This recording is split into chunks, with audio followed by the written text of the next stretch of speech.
Today we're going to be talking about genetic hair loss decoded. What you need to know about androgenetic alopecia. With that and more, everybody, stay connected because this is the Hair Wire.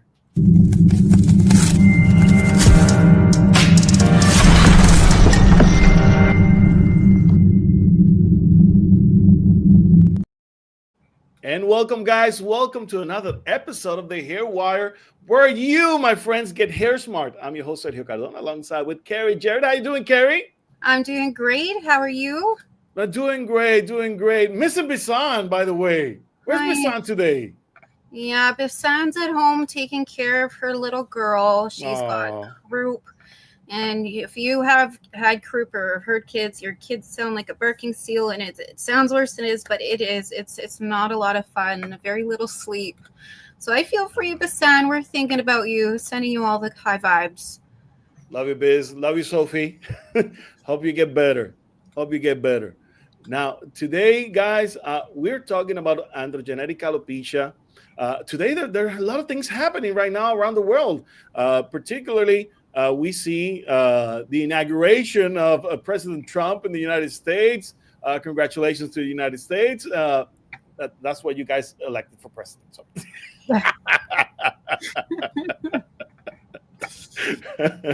hey, we celebrate as well. There's many things going on, and whenever we talk about androgenetic alopecia, we see new information dropping in, new studies coming in, and you know what, Carrie?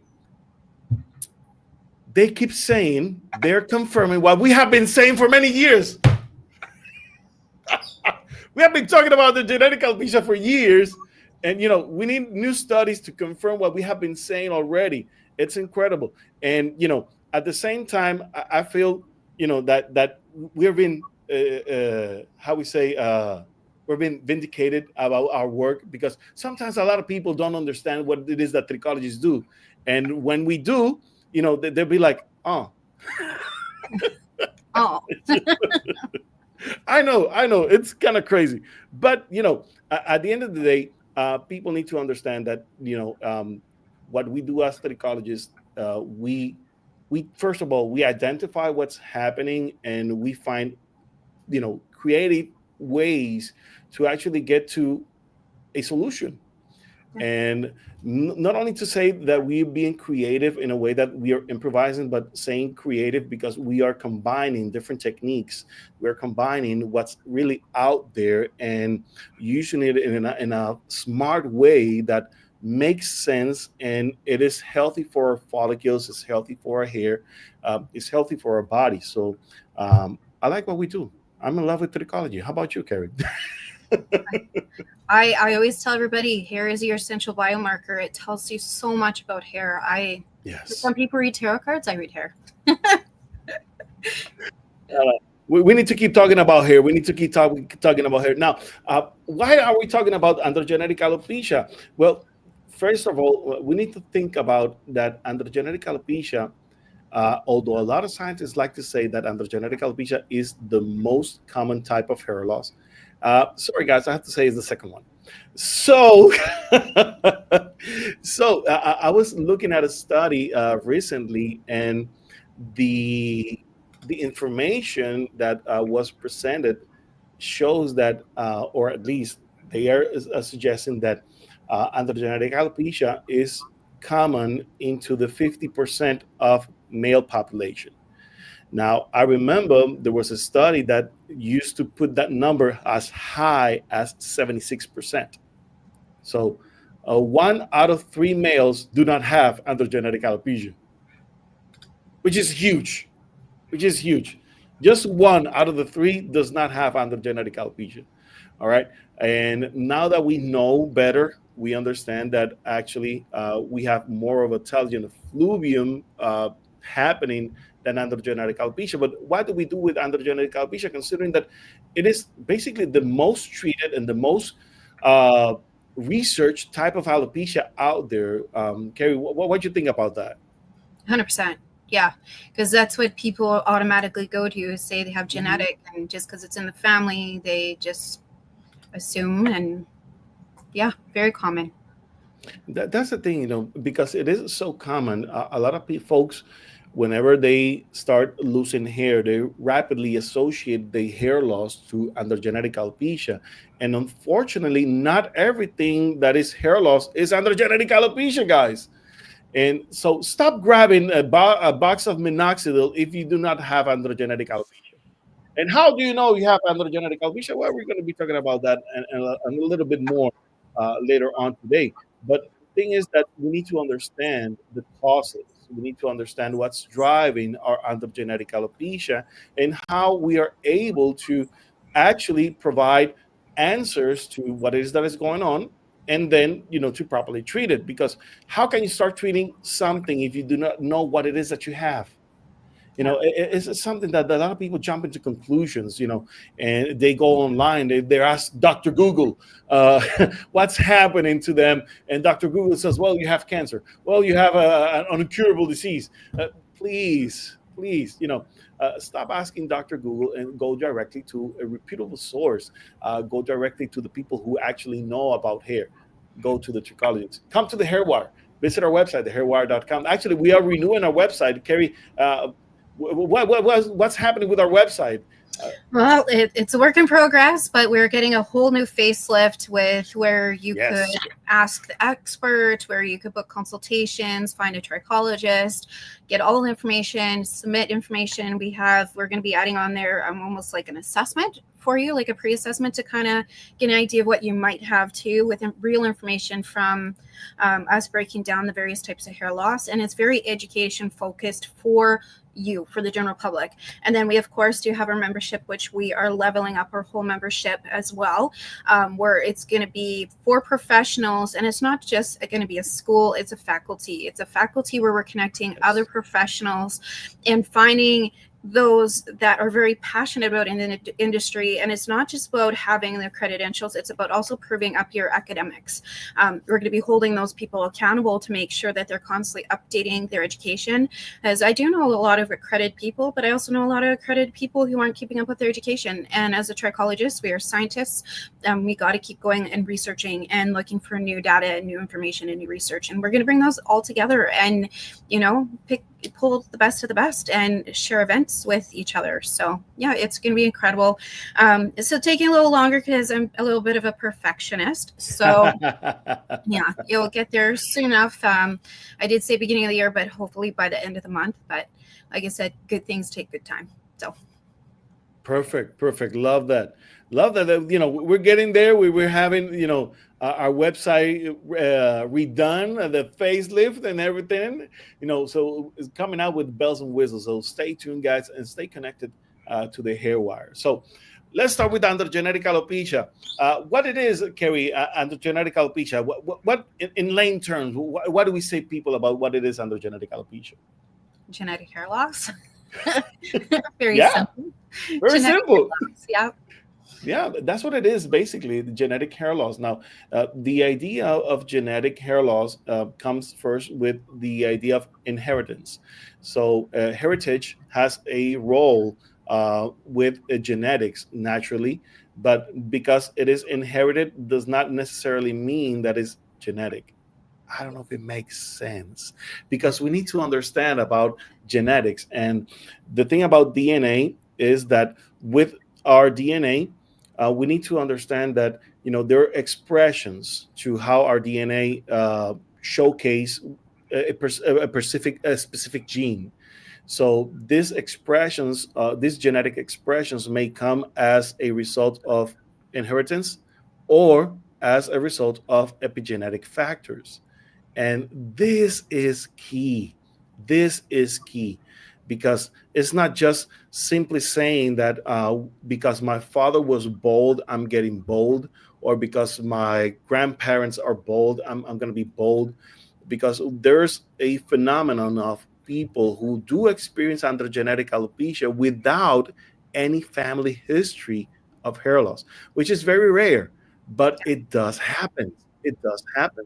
And so, in terms of our definition, we need to widen the definition, broaden that up, because it is important for people to understand that, it is not just a thing that happens because of the history of because of family history. It's not only because of family history. It can happen because of our life stress. It can happen because of what? Because of our diet. It can happen what? Because of our hormones. It can happen why? Because of our autoimmune disorders. I mean, there's a plethora of things that can play and have an effect on our genetic expressions. Now, Kerry, you are the epigenetic expert. Now, walk us through this process, as in why do we believe that epigenetics has a role in androgenetic alopecia, or could have a role in androgenetic alopecia? Absolutely. Well, let's explain epigenetics first. Now, epigenetics is essentially how your genes and your DNA transcribe one another based on their environment. And the environment, when we look at epigenetics, we're looking at what's causing stress. And a lot of time people will come in and be like, well, I'm not stressed. Well, there's 4 areas of stress with subcategories under those stress that we usually investigate with epigenetics. So, for example, intake stress, so anything your body absorbs and consumes, from medication to food to even the Wi-Fi from your phone. Then the next one is your physical stress. And physical stress could be anything getting in a car accident, having an injury, or even how we carry our body. I find a lot of women have a tendency, because we carry our shoulders forward and then we're on a computer all day, we cause tension in our shoulders, and then we wonder why we have inflammation and chronic sinus infections. And it's because you're creating blockages. And then the next one would be environmental stress. So every day, how you handle stress. So maybe the way somebody doesn't put a cart in the parking lot, or maybe doing errands around school, like how you carry that stress and how you choose to respond to that stress. It's essentially kind of like the Tony Robbins type stuff. And then the next one is trauma stress. And that's stress that hasn't been addressed. And those are things that would trigger like your core ethics, your values, or something that traumatized you that you haven't addressed either.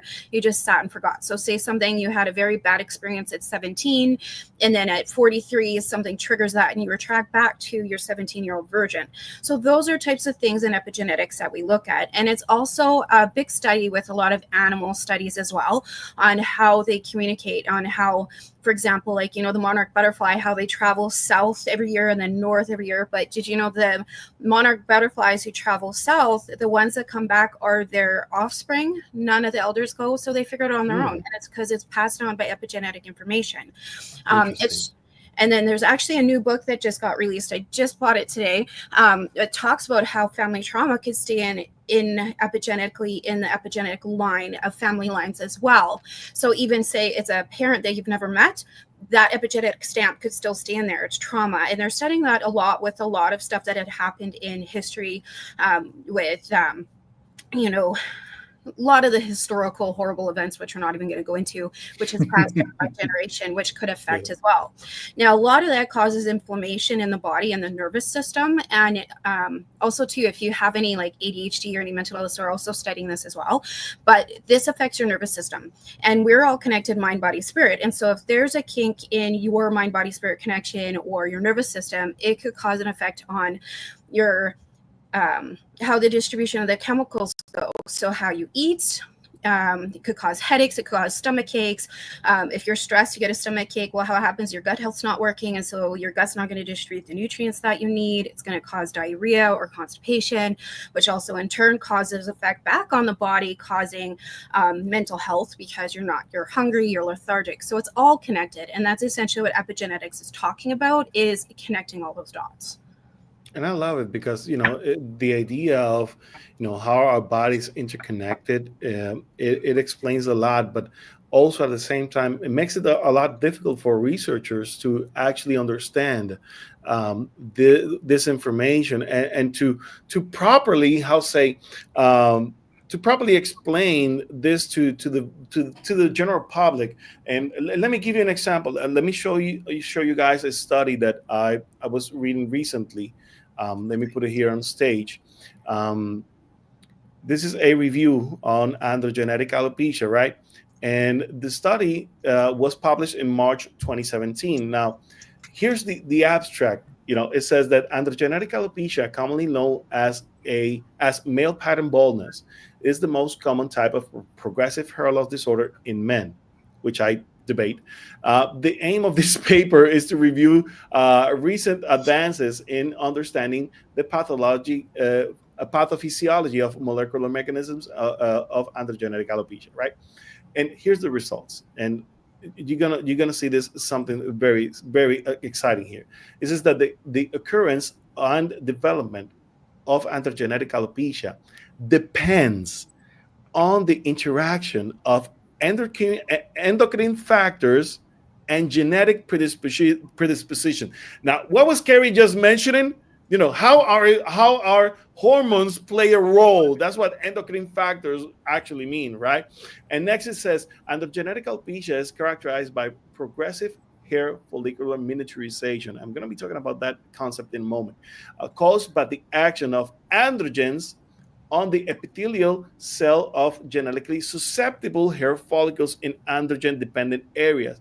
Now, this is something very important here, guys, because it's telling you that not all follicles are susceptible to be affected by androgens, thus causing the androgenetic alopecia. And it keeps reading, says, although the exact pathogenesis of androgenetic alopecia remains to be clarified. Sorry about that. Research has shown that this is and I love this, polygenetic condition. Numerous studies have unequivocally identified two major genetic risk loci for genetic alopecia on the X chromosome AREDA2R locus and the chromosome 20p11 locus. Now, let me synthesize this for you guys. Very simply. In terms of genetics, yes, we have inheritance, predisposition, and also epigenetics, my friend, because we have a plethora of genes going around and causing all havocs in terms of hair loss. And get this, guys, we have also a number of factors outside our genes that are causing our genes to express. That is called epigenetics, my friends. And that is key. That is key in understanding this, because we need to know that, first of all, yes, androgenetic alopecia, in terms of definition, yes, it talks about androgens, and talking about genes playing a role. So we know it's hormonal and we know it's genetics. And we have a situation going on where follicles become susceptible to this type of interaction. Yes, we know that. But how this interaction are triggered in the first place, that's what still is a mystery, or at least something that many scientists are not willing yet to admit, that is so convoluted that many other factors actually do get in the way before we can actually say that androgenetic alopecia is strictly just because of androgens. So we may need to reshape the definition in the future. Now, another thing that was mentioned was about not only family history, but a pattern. There's a pattern. And actually, there's another study that I want to share. Let me get that one here on stage. Not this one. Give me a second here. This one. All right. Let me see if our remove on the stage at the stage. No. Okay. I need to stop sharing, then reshare. Okay. Sorry, guys. Sorry. This is what happens when you're live. All right. Here it is. Now, this one is from Dr. J.B. Shapiro, which I love. I consider him to be a genius here. Now, let me read you into this one. It says that androgenetic alopecia, male pattern hair loss, affects approximately 50% of the male population, which, one of the things that we were mentioning early on. Androgenetic AGA is androgen-related condition, genetically predisposition in individuals. There's no treatment to completely reverse androgenetic alopecia in advanced stages, but with medical treatment, finasteride, minoxidil, or combination of both, the progression can be arrested and partially reversed the majority of patients who have mild to moderate androgenetic alopecia. Combination with hair restoration surgery leads to results in suitable candidates. Physicians who specialize in male health issues should be familiar with common conditions and all available approved treatment options. And that will include not only the approved ones, but all types of options available. Now, I want to go directly to the summary, um, because again, this is one of the things. It says androgenic alopecia, androgenetic alopecia, genetic predisposition. We already know that DHT has been identified as an up as the upregulated mediator that is exact mode of action of dermal papilla and is not fully understood. Polymorphisms in the androgen receptor genes and other genes may play a role. This is not treatment to there's no treatment, sorry, to completely reverse androgenetic alopecia and advanced stages, but it's critical. But with medical treatment, sorry, androgenetic alopecia, going back to what it was previously mentioned. Now, why this is so important, guys?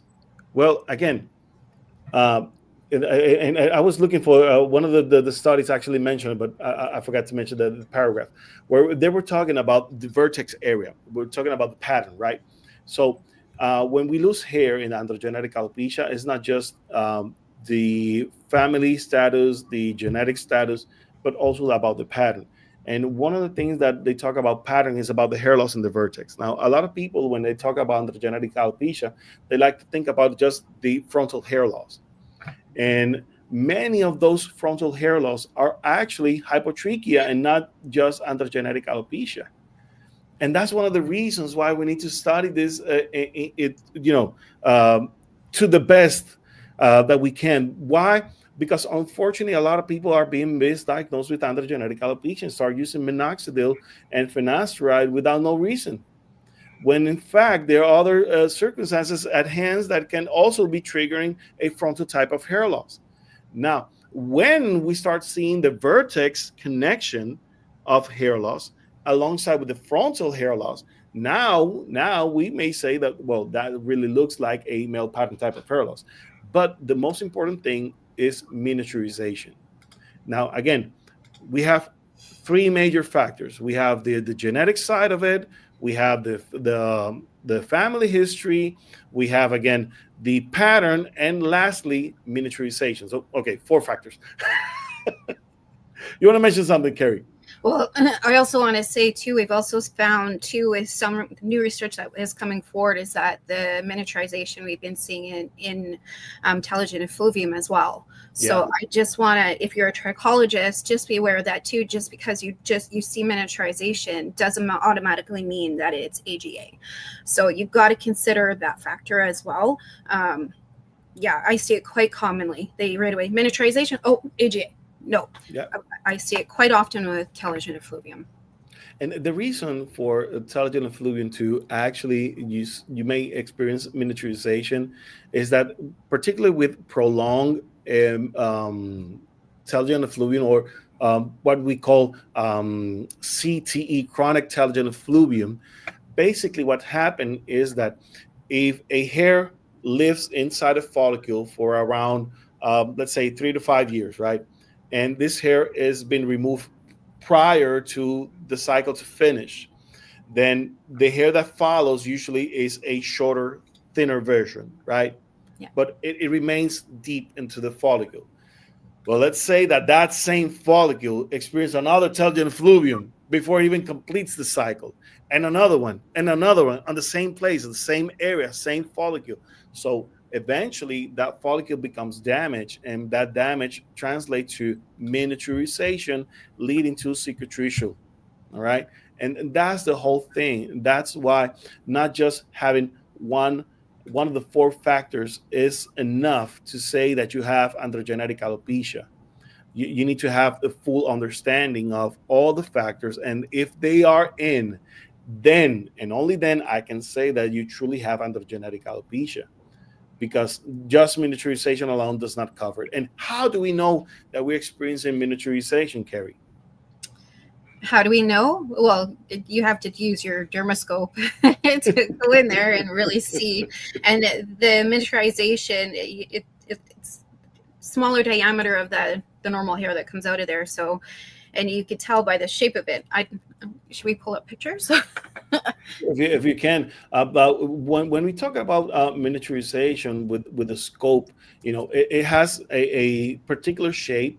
It has a particular way of showing the follicle itself. But one of the things that a lot of people confuse is not just that it is hair thinning. It's not that it's just because you see basically groups of hairs that are becoming thinner, and they do not necessarily mean that you're experiencing miniaturization.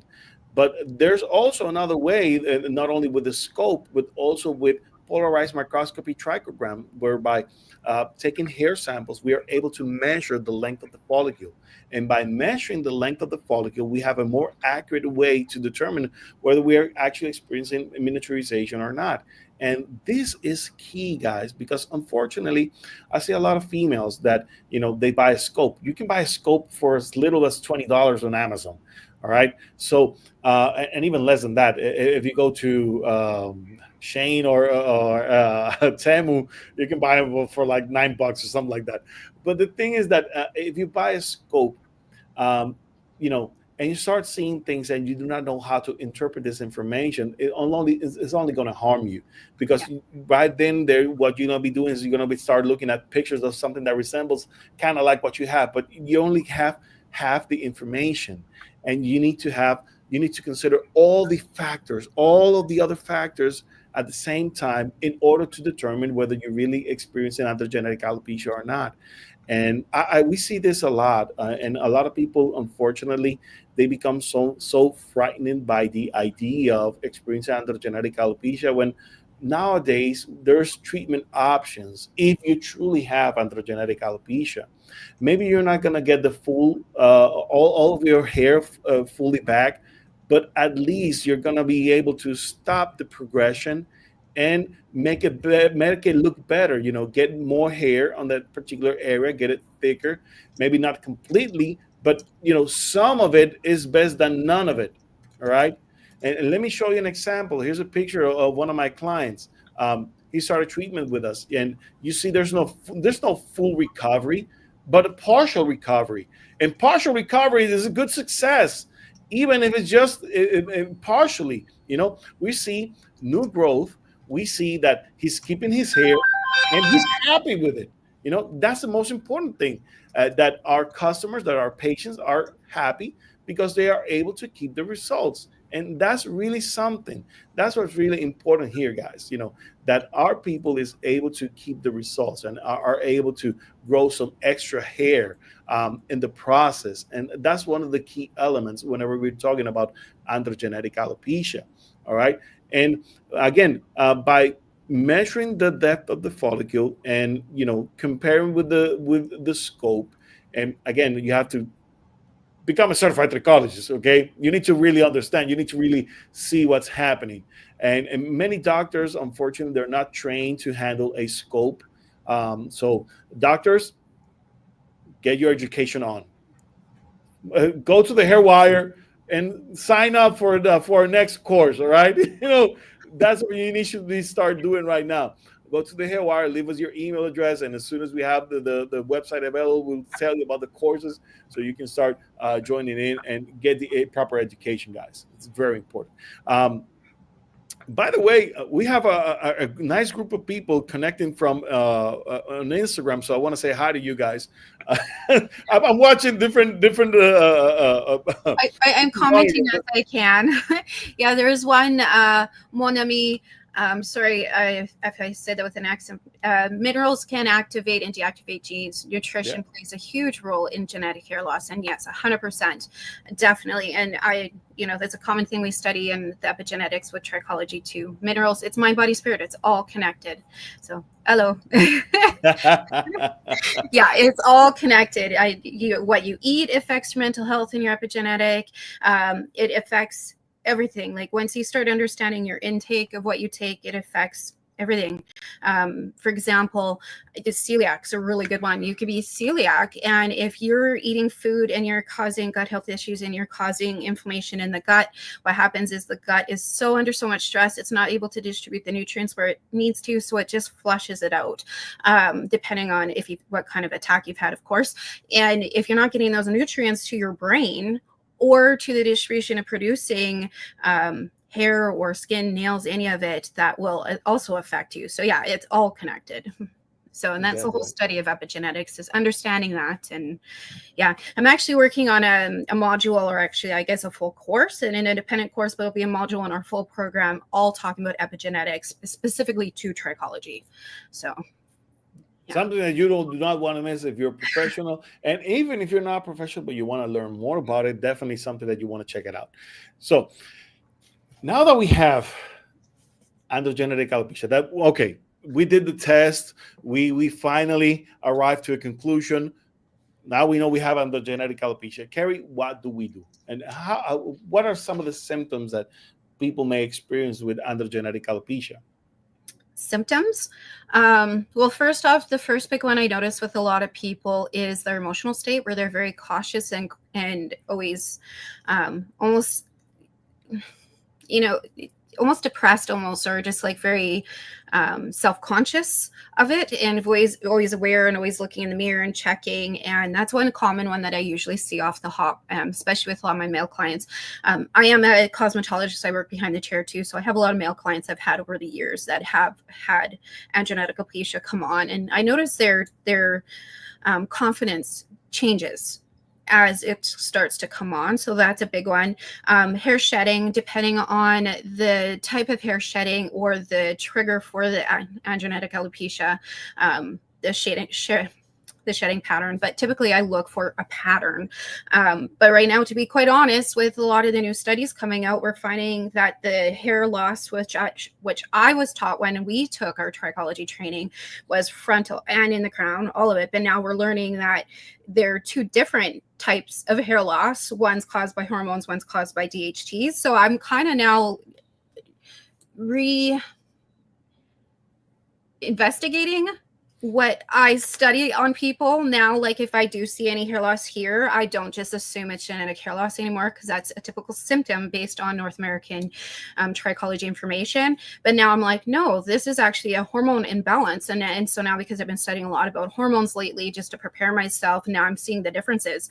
And so when I do see it, before I'd be like, oh, it's genetic hair loss. No, now I'm actually questioning hormones and asking questions. Yeah.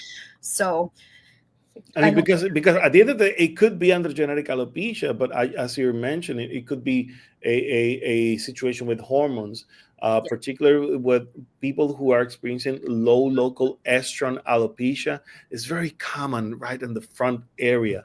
And also, whenever we have hormonal imbalances, we see hair loss in the frontal area. Also because of stress. And even with diet and nutritional, because you see the hair loss that goes as well into the sides. So it's still part of that frontal section. And also, I'm going to say, and also asking questions, because I live in Alberta, so we have a lot of trades worksmen, and so a lot of people are always wearing the helmets, the hoods, the bonnets, everything. And a lot of times you'll get traction alopecia right in this area, and we automatically too think it's AGA when it's actually a type of secretional alopecia or traction alopecia from wearing the helmet or their hat, or causing bacteria from all the sweat in there too. So it's really asking those questions. And just because you see that traditional pattern, which yes, there is a pattern, but I do also go further and make sure I ask all the questions and rule it out and make sure for sure.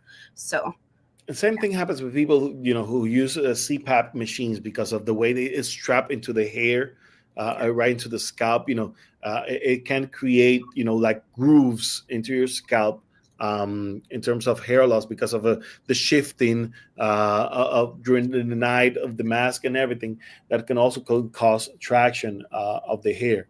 And I'm seeing something maybe similar with now kids using the headset too tight, and something very similar, again, because of the traction that comes along with it. So we need to make sure again that we're dealing with a proper androgenetic alopecia. All right. And as you know, Kerry was mentioning, hormones play a role. So we really want to make sure that we're addressing that as well. Another issue that I see a lot of is because of the androgens being affected, that some, or at least a large group of androgenetic alopecia patients, they basically get clogged follicles with excessive sebum. Now, one of the things that we also know is that excessive DHT can be represented with basically high sebum on the scalp. Why? Because it is the sebaceous gland that produces the DHT. And large numbers of DHT also may cause extra oiliness into the scalp. So that's maybe one of the other symptoms that could be related to androgenetic alopecia, which is a very large symptom because basically we see extra sebum with many other forms of hair loss. But that's one of the things that you may also want to look into the process.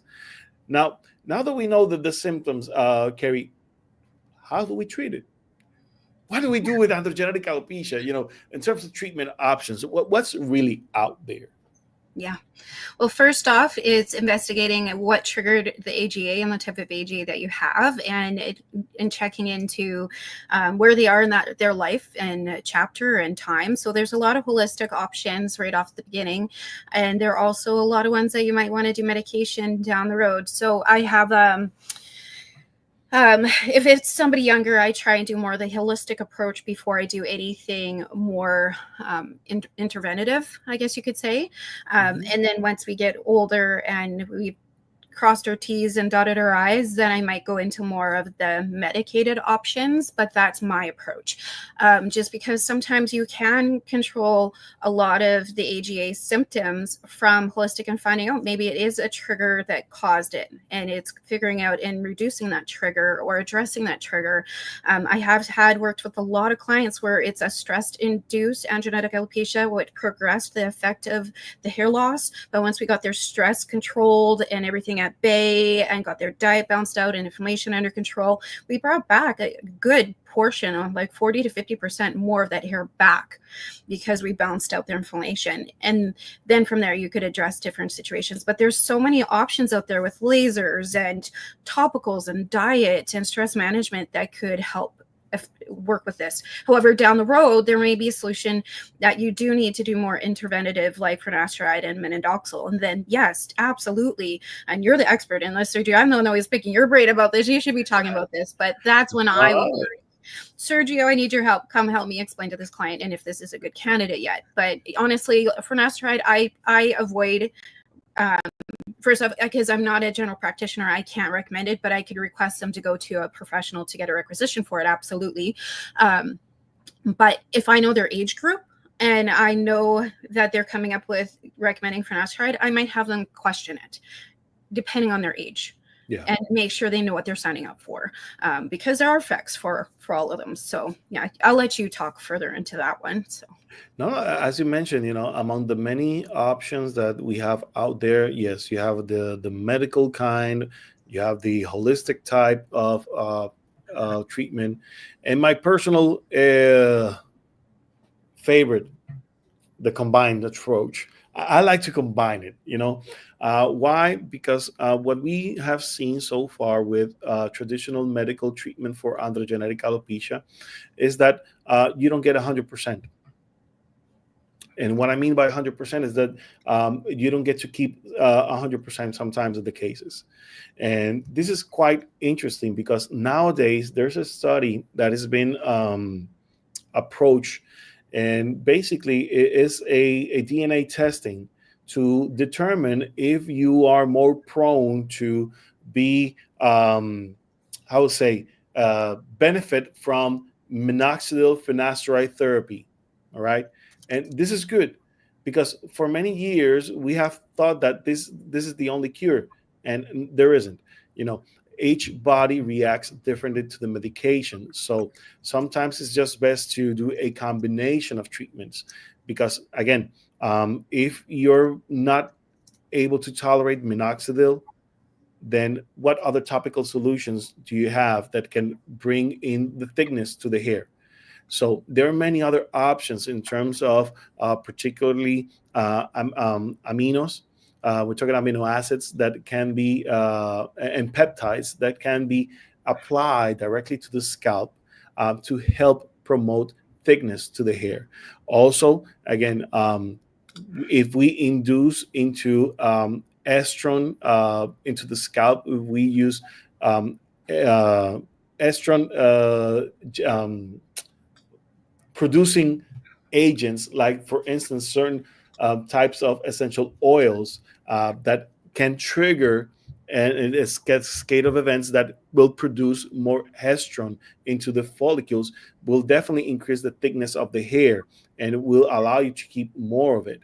Now, in terms of what minoxidil really does, because you need to understand that, what really does minoxidil is that increases the hair circulation. And for instance, naturally, I can do that with niacin, vitamin B3. All right. So I can use vitamin B3 and have the blood circulation enriched. Or I can use, for instance, high frequency, the electric comb to the scalp. I can increase blood circulation that way. I can increase blood circulation by massage. So there's a group of options that can provide basically the same type of stimulation, or maybe less intense, but maybe I can do more of the others and still be natural. Okay. So it's about finding the right combination. Now, with minoxidil, one of the things that I like to discuss is that in the minoxidil realm, I rather use the foam version rather than the liquid version of minoxidil. And there's a reason to it, and it's because of the pH level. The lotion version of the minoxidil has a pH around 9, which is very high, considering that our scalp is about 4.5. All right. And the pH level on the foam version, well, basically mimics the natural pH of the scalp, is around 5. So, it is better for the scalp than just the regular minoxidil, the lotion version of the minoxidil. And depending on the percentage that you want to use it, I mean, you don't want to use a particular percentage unless it is prescribed to you. So you need to understand whether you want to use it a 2% or 5%. And when you use a 2% or 5%, there are different ways to dosage that minoxidil, because you can use it either twice a week, 3 times a week, every day, twice a day. So there are different levels in which you can use the minoxidil. So depending on the necessity, depending on how aggressive is your androgenetic alopecia, we need to readjust the dosage of that minoxidil. Now, Sergio, what do you think about oral minoxidil? I hate it. Why, Sergio? Why you say that? Well, I mean, it's not that it's not good. Some patients actually get a lot of benefit from it, but the thing is that I don't like to use the oral version, because we transition from it to the topical version scientifically. All right. First, we had the tablet. That tablet of minoxidil was first used to treat ulcers. Then it was used to treat high blood pressure, and then it was found out that it can treat hair loss. So that's when Johnson and Johnson put it into minoxidil and start doing it topically. And we're talking about the 1980s. All right. Yeah, almost 40 years ago. Oh my gosh, I can't believe this. The 80s is 40 years ago. I usually say 80s and think about it was 20 years ago. All right. Anyhow, on that note, the thing is, it's been around. It's been around. It's been highly studied, and we know about the successes of minoxidil, and we know that because of it helps with blood circulation, it increases the thickness of the hair. Now, here's a problem. Once you start using minoxidil, you may start seeing some shedding because of it. And when you stop using it, you may also see some shedding as well. So the idea is that for someone who actually needs it, they need to be using it for life. Yeah. And once you start using it, you cannot stop. And if you are not sure if you truly have androgenetic alopecia or not, well, I will hold on it. But you have been using it for years now, well, keep using it, but find out whether you truly need it or not, and you can start dosing out of it and start doing things to replace the benefits that you're getting from the minoxidil. because there are many other things that you can do besides minoxidil. All right. Now, am I talking too much? No, All I love. There was another question here on the live, and they're just asking. So, from foam versus the liquid with minoxidil, right? But right. I think you covered that. I don't know if they need more clarification on that. If you need more clarification, let me know.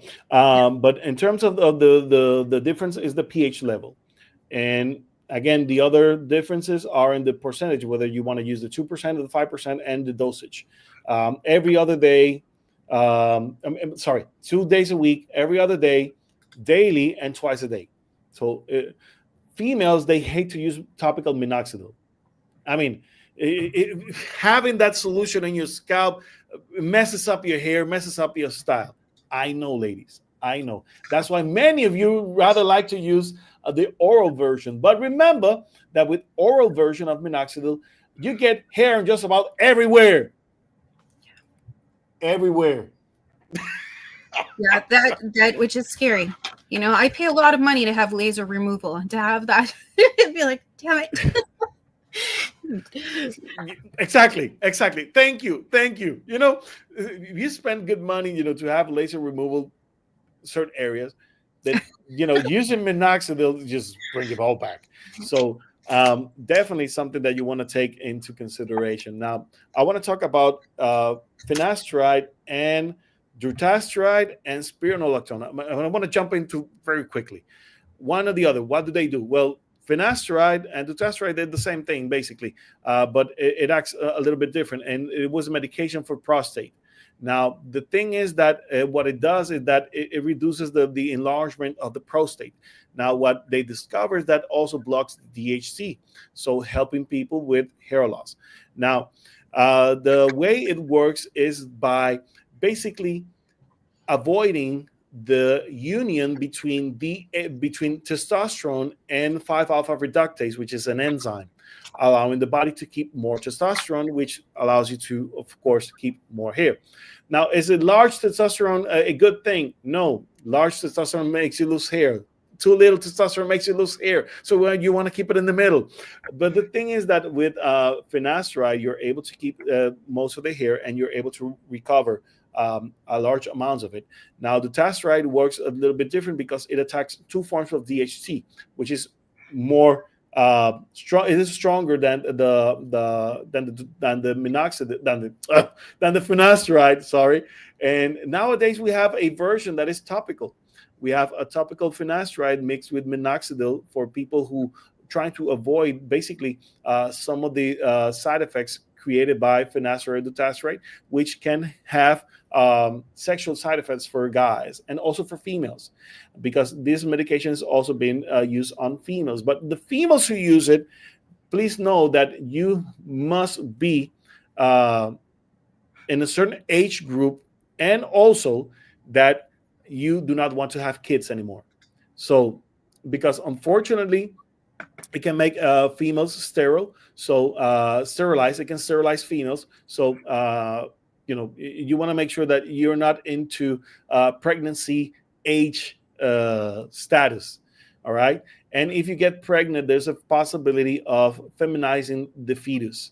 So a lot of genetic issues can happen there. So that's one of the reasons why finasteride is not used in a birth given age group. So for that, usually they use spironolactone. Spironolactone is more commonly used on females rather than a finasteride. And if you do use finasteride, if you're basically premenopausal, perimenopausal, then it's good for you. It's better for you. But there's a chance of reducing libido as well. So you want to talk to your doctor about the possibility. And with spironolactone, basically it's a medication that it was used to treat water retention. It's a diuretic. And as a diuretic, basically it's going to be flushing out water. So you're going to be going more to the bathroom. But also, this medication has been used to treat PCOS because it allows the body to keep the hormonal imbalance. All right. With PCOS, you see that we see a lot of extra androgens. So it helps to lower those extra androgens and keep your female hormones. So that's one of the reasons spironolactone is used. Although I see a lot of dermatologists also using spironolactone to treat acne because of its relationship to the oiliness into the scalp, again, because of the androgens. So we have some extra help in that sense. But we have to remember that these medications, they need to be followed by your physician and making sure that you really need them.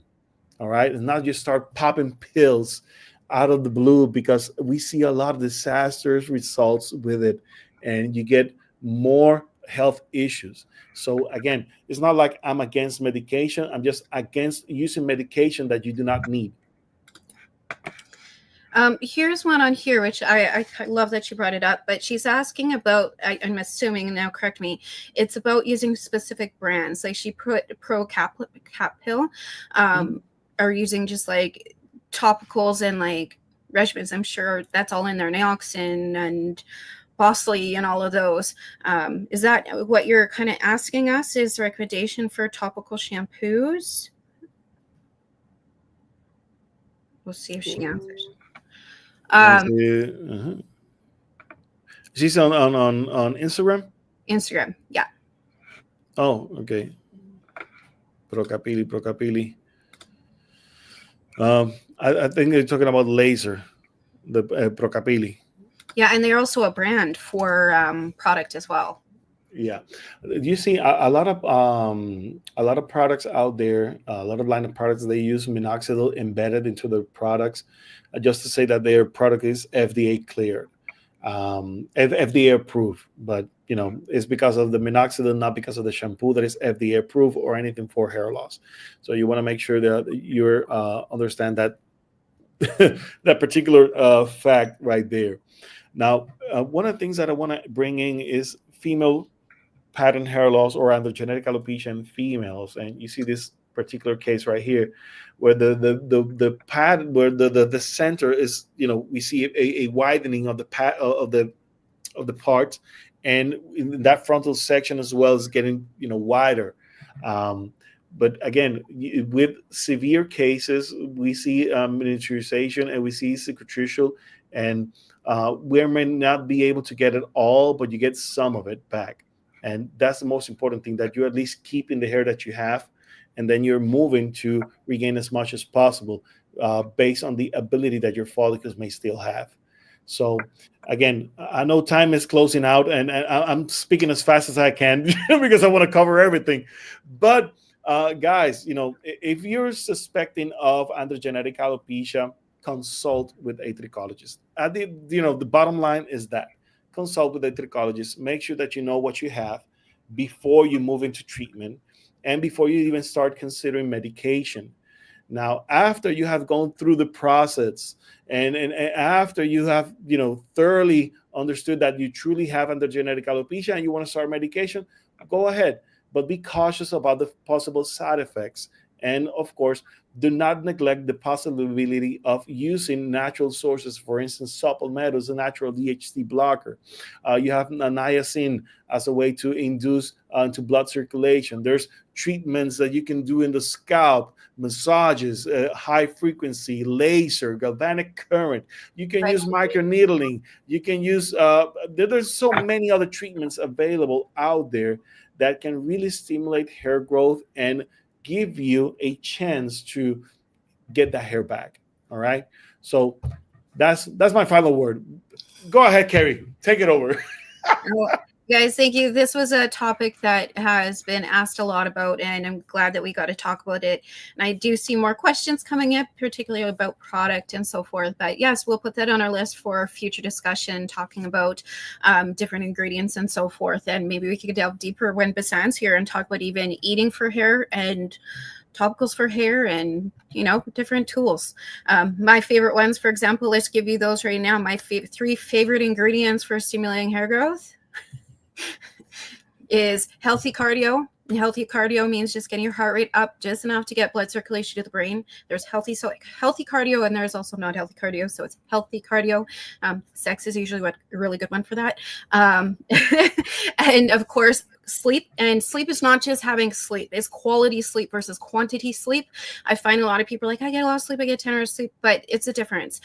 So, if you need to have a CPAP machine, I use a CPAP machine. I know surgery uses a CPAP machine because we want quality sleep. Yep. And I know the difference. If I don't have quality sleep without my machine, I feel the difference, and my kids notice the difference. So make sure you're getting quality sleep. That makes a huge difference. And then, of course, hydration.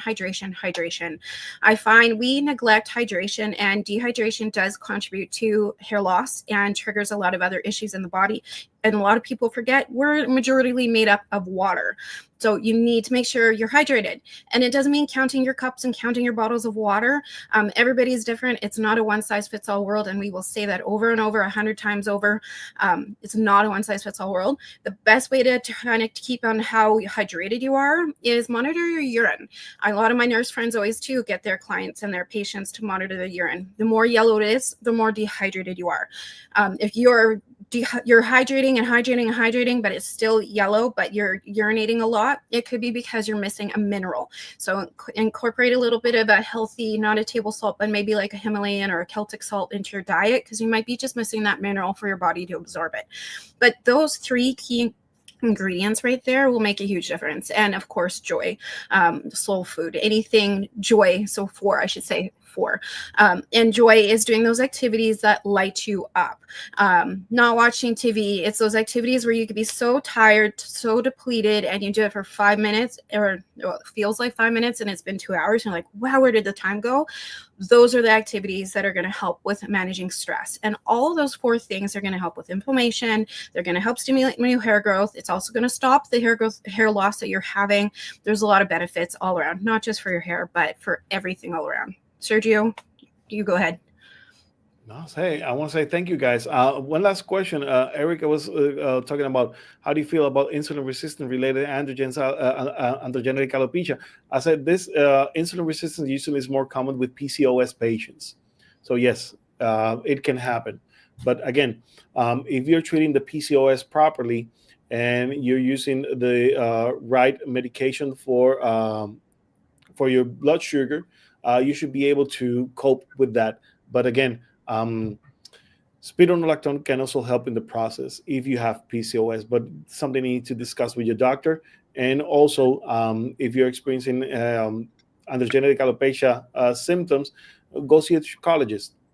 We're available. We're here for you, Erica. All right. So give us a call or contact the Hairwire. Visit thehairwire.com. Send us an email, and we'll get back to you as soon as possible. All right. Thank you guys for tuning in. We'll see you next week. God bless you all. And remember, visit the Hairwire, thehairwire.com. Stay connected. We'll see you next time. Bye-bye.